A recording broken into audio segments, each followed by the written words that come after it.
U.S. President Joe Biden will host South Korean President Yoon Suk-yeol for a state visit on April 26 to mark the 70th anniversary of the Two Allies Alliance. The second state visit of Biden's presidency makes Yoon the first South Korean leader to do so in over a decade. A national convention will take place today here in South Korea to elect a new chairman for the ruling People Power Party and put official leadership in place after 8 months of the emergency committee taking control. U.S. interest rates are likely to jump higher following recent strong economic data, meaning the Fed's inflation-fighting job still has some way to go. We begin with a big announcement coming out of Seoul and Washington overnight. The leaders of the two countries will hold a summit next month in Washington, D.C. as the two countries mark 70 years of their ironclad security alliance and move to ramp up trilateral cooperation with Japan. Our Oh Soo-young starts us off this morning. President Yoon Suk-yeol will travel to the United States next month for a summit with President Joe Biden. Seoul's top office announced the trip on Wednesday, becoming the first South Korean leader since 2011 to make an official stateside visit. Yoon's trip will highlight the alliance in action that is advancing towards the future. Yoon and First Lady Kim Gun-hee's trip will be the second state visit to the Biden administration, according to the White House. With a state dinner scheduled for April 26th, Yoon and Biden will hold an in-depth discussion on the future direction of the two countries' 70-year-long bilateral alliance, which is based on the 1953 Mutual Defense Treaty, under which U.S. military forces are stationed in South Korea. Yoon and Biden are expected to discuss their joint defense posture and extended deterrence against North Korea's growing nuclear and missile threat. Also on the agenda is cooperation on advanced technologies and economic security, along with cultural and people-to-people exchanges. To overcome regional and global challenges, the two leaders are also expected to address cooperation with Japan, following recent efforts by Seoul and Tokyo to overcome the long-standing disputes that triggered the trade war in 2019. The Yoon administration's plan to compensate Japan's wartime forced labor victims through voluntary donations from the private sector has been challenged domestically, but has drawn a positive response from Washington and Tokyo. In recent months, the three countries have been jointly addressing common threats to regional and economic security, holding combined military drills to deter threats from North Korea, and discussing cooperation on new technologies and supply chains. Ahead of his summit with Biden, President Yoon is expected to visit Tokyo this month to meet with Prime Minister Fumio Kishida, who could invite South Korea to the Group of Seven meeting in May. This would set the scene for a trilateral summit of leaders, the third to be held during Yoon's term. Oh Soo-young, Arirang News. A number of countries are trying to influence U.S. public opinion through cyber operations, namely North Korea, China, Russia, and Iran. Testifying before the Senate Armed Services Committee on Tuesday, U.S. Cyber Command Director General Paul Nakasone said those countries are enhancing their cyber capabilities in order to meddle in U.S. elections. He added it's much more than just attempting to hack into the election systems, with influence operations and disinformation campaigns more prevalent. The commander particularly mentioned China becoming a very capable force and formidable foe in cyberspace. South Korea's Joint Chief of Staff will launch a new drone operations command as early as this July in efforts to beef up its capabilities to counter drone attacks and intrusions from the north.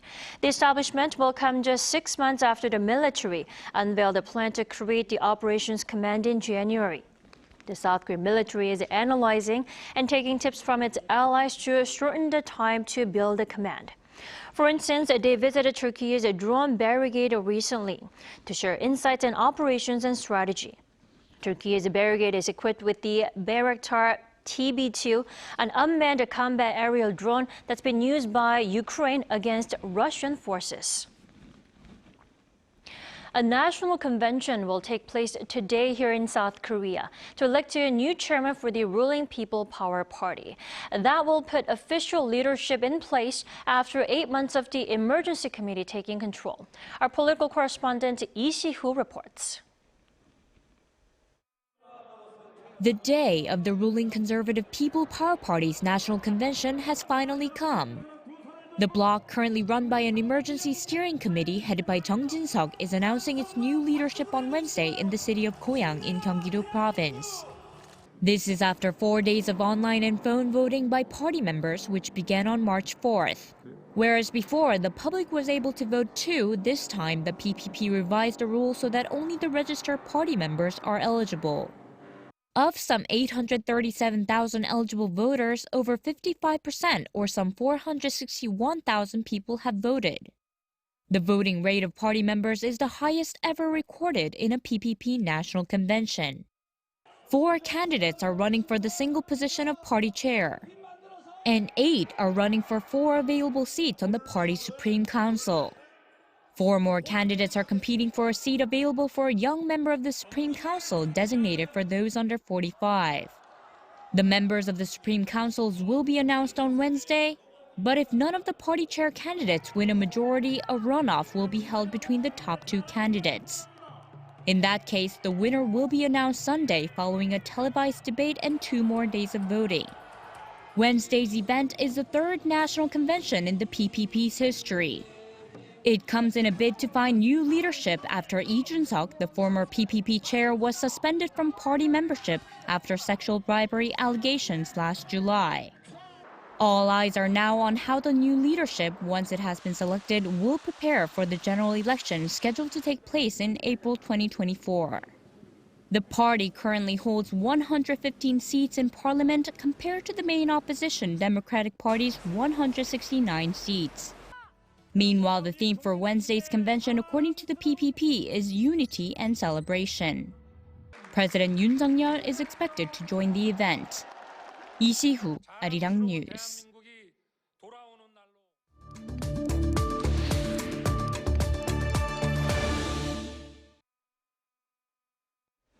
The month of March is set to be a busy one here on the Korean Peninsula, with a series of joint military drills between Seoul and Washington taking place, namely the Freedom Shield slated for next month.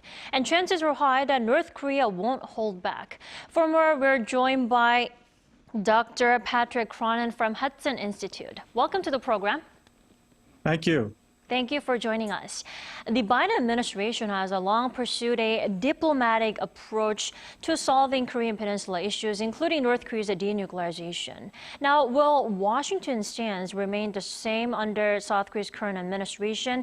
Because that could result in no progress in easing tensions in the region. I think the pragmatic, principled diplomatic approach that the Biden administration drew up when it first came into office has been adopted in effect by the South Korean government of President Yoon. And they're working very much in synchronization on this policy. The challenge is that even though the diplomats from the State Department have reached out quietly to North Korea, they've been rebuffed time and again, whether it was providing COVID assistance, humanitarian assistance, or even talking about threat reduction. In the meantime, sanctions enforcement and denuclearization are the policy and the law, frankly, from UN Security Council sanctions and resolutions, so they're going to continue to enforce those. Right.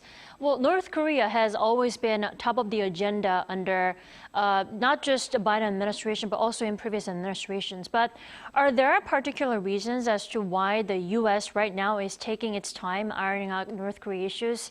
Is it because North Korea is not a priority for Washington at the moment? What do you think? North Korea is a priority, and there are senior officials inside the Biden administration who are working 24/7 thinking about what can be done on North Korea policy. But there are other major policies as well. You can see President Xi Jinping accusing the United States this week of containing China's economic rise. The problems with the global economy coming out of COVID, Russia's war of aggression in Ukraine. There are a lot of major issues that a global power and a global pivotal state like South Korea have to manage. In the meantime, No process can compensate for North Korea's behavior. You just mentioned the drone intrusion, for instance, or the unprecedented missiles from last year. This is North Korea's problem, and we really can't fix that. All we can do is deter war, as Assistant Secretary of Defense Eli Ratner told me last week. And also, let's talk about this statement that was released by the sister of the North Korean leader Kim Jong-un, Kim Yo-jong, yesterday. She warned of taking, quote, overwhelming actions against joint drills conducted by Seoul and Washington. Now, if the North does take some form of action through warnings or even military provocations, how do you think Washington will respond? Would that be followed by more drills or more sanctions? Well, you should take Kim Yo-jong seriously, but not literally. And so when she says unprecedented action, she's probably referring to a low trajectory, long range missile test that could come closer toward the United States. The Indo-Pacific commander, Admiral Aquilino, apparently said that we could maybe shoot that down if we had to. And she apparently responded that could be an act of war. But you can't have an act of war if you have an unlawful missile test in the first place. It really has no sense. You're already violating international law. What we really need, though, is North Korea to come back to the diplomatic table and negotiate in good faith. And they seem to be hiding from diplomacy. And what comes next from U.S. South Korea? It's not just more exercises. It's really strengthening our close extended deterrence process. It's also maybe building up trilateral cooperation among Japan, Korea, and the U.S., including on missile defense issues, a very sensitive issue.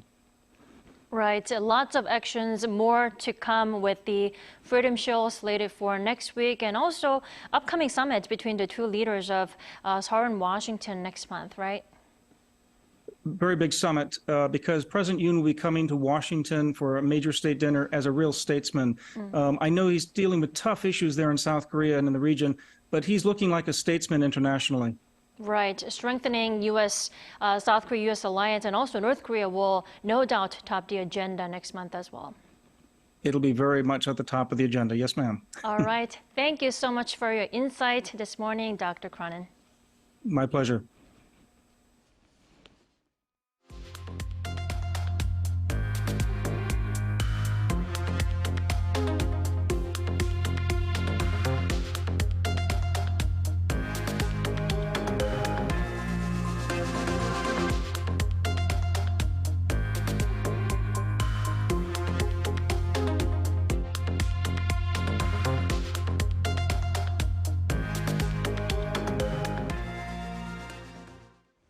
The U.S. Fed's inflation-fighting job appears to be not over just yet.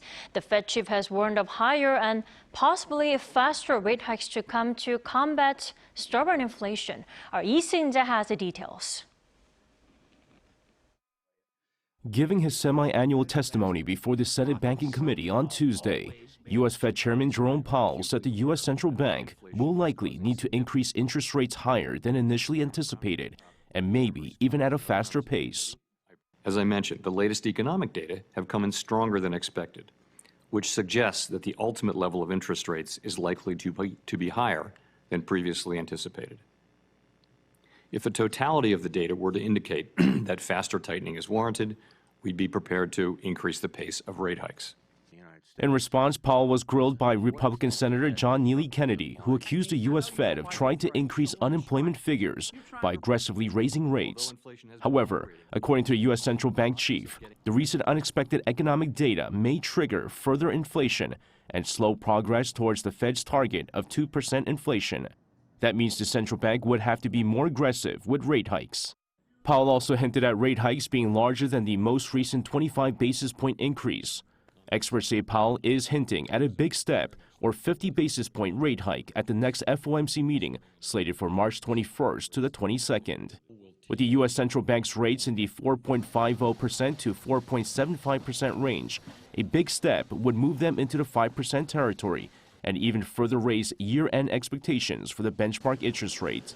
One of the world's leading financial derivative exchanges, CME Group, predicts year-end interest rates to stand in the 5.5% to 5.75% range.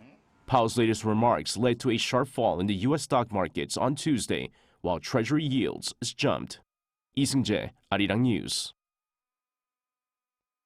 Exciting news for baseball fans out there. The 2023 World Baseball Classic is making a comeback today after a 6-year break.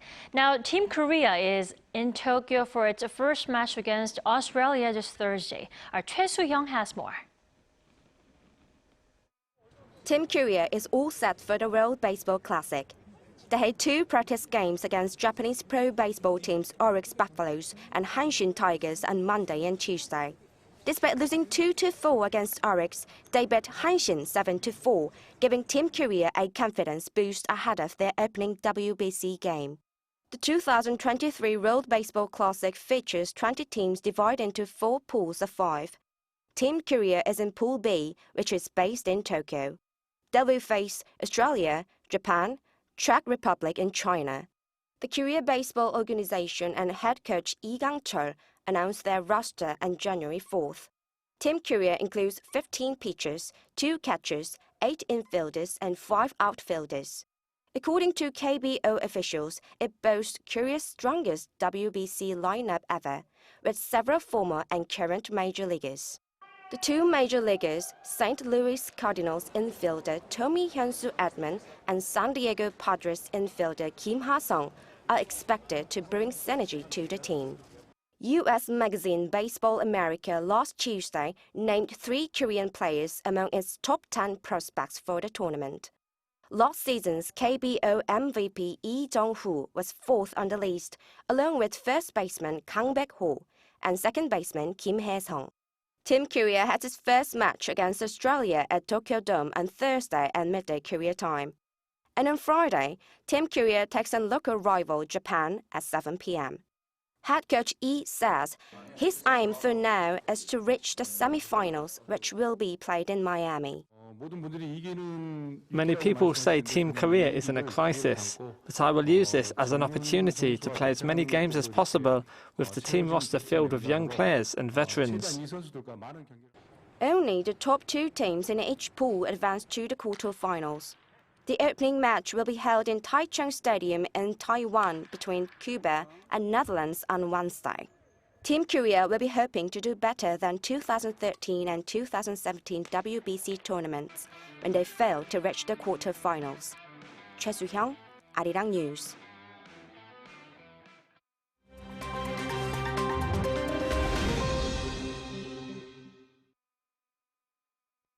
For a look at the news from around the world, we now turn to our Matthew Ashley joining us here in the studio. Good morning, Matthew.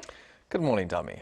Let's start in Mexico. There's news on the 4 Americans kidnapped in the northeast of the country last Friday. Well, that's right, Dami. According to U.S. and Mexican officials on Tuesday local time, 2 of those kidnapped were found dead, while the other 2 have been returned safely to the U.S. Now, they were reportedly found in a wooden house in the Mexican city of Matamoros. At least 1 person has been detained in connection to the incident on March 3rd. Now, this is where the victims were taken hostage in what's believed to be a case of mistaken identity.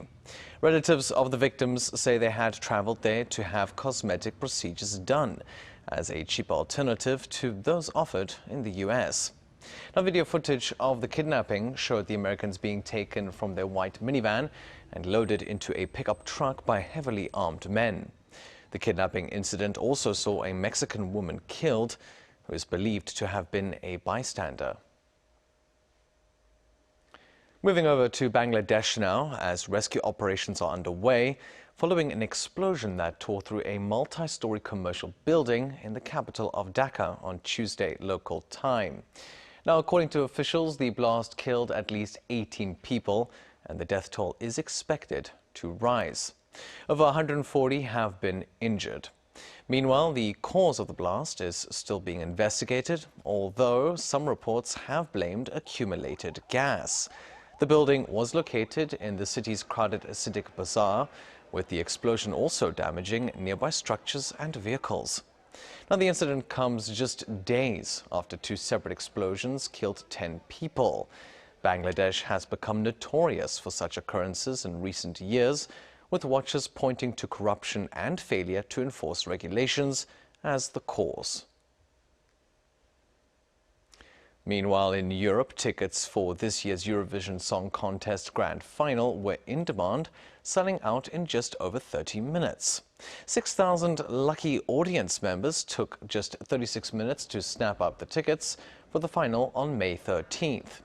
The 67th edition of the competition also sold 48,000 tickets for the 6 semi-final dress rehearsals, and 2 semi-finals sell out in around 90 minutes. Ukraine was meant to host this year's competition, but due to the war, the Eurovision will instead be hosted in Liverpool. The UK government has promised that 3,000 tickets will be set aside for Ukrainians living in the UK. And finally, the Holy Festival of Colors comes to a close on Wednesday, after 3 days of celebrations by Hindus around the world. The event celebrates the arrival of spring and sees revelers dance through streets and throw colored dye at each other. This year has seen celebrations across India, Nepal, Pakistan and others, part of the world as well, in return to full swing. This is following 2 years of limited festivities due to COVID-19. Now, much like Diwali, the centuries-old holy festival also has its roots in Indian mythology, and it signifies the triumph of good over evil.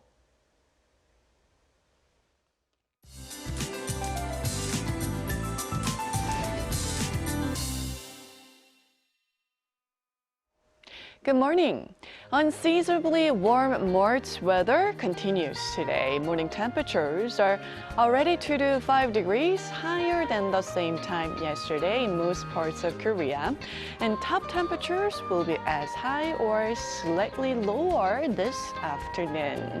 Then we have much awaited rain in the forecast, starting from the central parts of the country late this afternoon. But precipitation will be less than 10 millimeters, which will not be enough to relieve the dryness in the air. But the dry advisory in the capital area has been lifted, but east of Gangwon-do remains on high alert against wildfires, along with strong wind advisory remains in place there. Then please notice how warm it's going to be in some of southern provinces under sunnier skies there. Now, Gyeongju will see a high of 25 degrees Celsius this afternoon, and central regions will see more clouds rolling in after lunch. Now, exceptionally warm temperatures will last through Saturday. The nationwide rain on Sunday will bring much chillier air to the country. Now that's Korea for you, and here's a look at the international weather conditions.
That wraps up today's New Day at Arirang. Do stay with us for more updates throughout the day. Thanks for watching.